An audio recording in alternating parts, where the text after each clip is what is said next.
Tudo bem com você? Eu queria saber se você acha importante conhecer o passado. Você acha importante? Em diversos aspectos é muito importante conhecer o passado. Quer um exemplo simples? Imagina a ciência, a medicina, para desvendar doenças genéticas, esse tipo de coisa. É importante que se conheça o histórico do paciente. Em muitos outros pontos também é muito importante, não só para um crescimento cultural, um crescimento intelectual, mas para que as coisas do presente e do futuro passem a fazer sentido para nós. Quer um exemplo? Olha só, a lição dessa semana ela tem um título meio enigmático. Fala sobre trombetas, sangue, nuvem e fogo. Será que essas palavras foram jogadas assim como título da lição dessa semana a esmo? Ou existe algo que as une? Existe um ponto comum entre elas? Talvez se eu jogasse palavra por palavra para você, fatalmente você fosse pensar na imagem de Jesus.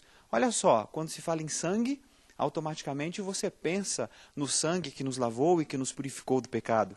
Quando você fala em nuvem, talvez você tenha se lembrado de alguma canção poética que fala da volta de Jesus, que retrata a figura de Jesus Cristo voltando numa nuvem de anjos. É ou não é? Quando se fala em trombeta, talvez você pense também na mesma imagem, uma trombeta tocando e chamando a atenção para o céu. Quando então você vai ver a nuvem de anjos que nós falamos agora. Quando se fala em fogo, fatalmente você pensa no fogo que vai destruir tudo aqui na terra. Na realidade, essa destruição não é uma destruição pura e simples, mas é uma purificação para que então o Éden aqui se assente. Mas será que esses termos eles foram escritos para representar esses símbolos? Vejam só, nós estamos falando de imagens do futuro, que é a volta de Jesus, mas esses termos não são modernos, são muito antigos. Lá no tempo do povo de Israel, logo após a libertação do povo do Egito, esses termos eles representavam símbolos que tinham uma importância fundamental para o povo.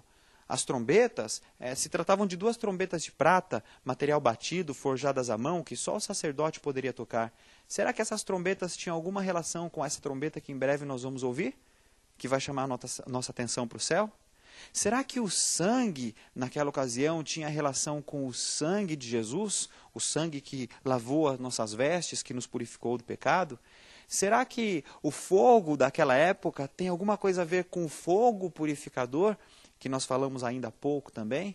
Será que a nuvem que representava a presença de Deus naquela ocasião tem alguma coisa a ver com essa nuvem de anjos que vai servir de condução para nosso Senhor Jesus Cristo, quando Ele estiver voltando lá dos céus, quando Ele estiver se aproximando aqui da terra para nos resgatar? Será que as coisas fazem sentido? Meus amigos, vou dizer uma coisa para você. Se você estudar esses símbolos relacionados ao passado, com certeza você vai entender muita coisa que acontece hoje e que está para acontecer no futuro. Vou dar um outro exemplo simples para você. Olha só, o homem, vou fazer uma pergunta, o homem ele foi criado antes ou depois do pecado? Pensa um pouquinho aí. Já vou te dar a resposta, o homem foi criado depois do pecado. A rebelião já tinha acontecido no céu, Lúcifer já tinha sido expulso com a terça parte dos anjos aqui para a terra, e dentro desse contexto o homem foi criado. É interessante que nesses símbolos Deus demonstra a salvação, mas existia algum símbolo quando o homem foi criado? Se você parar para comparar, presta bem atenção nisso. O Éden é um antítipo do santuário. Você só vai encontrar a palavra berilo no santuário e no jardim do Éden. Aliás, o maná era da cor do berilo. No Éden existia um rio que o cortava pelo meio, e no santuário também existia um rio que o cortava pelo meio. O jardim do Éden foi plantado ao oriente, e a orientação na construção do santuário era para que ele fosse colocado no oriente. Vocês estão entendendo? Deus, na sua infinita misericórdia, colocou o homem dentro de um contexto em que os símbolos apontavam para a salvação. Hoje, o que eu posso dizer para você é que nós não podemos em nenhum momento desprezar os símbolos. Os símbolos são muito importantes. Então, mais do que uma figura de linguagem, a trombeta, o sangue, o fogo, a nuvem, elas dizem respeito a uma salvação, dizem respeito a situações que nós vamos presenciar e situações que precisamos entender, para que possamos fortalecer a nossa fé, para que nós possamos alicerçar ainda mais a nossa vida espiritual e assim nós possamos vislumbrar, experimentar de uma forma mais intensa esse gostinho do céu, respirar a atmosfera celestial.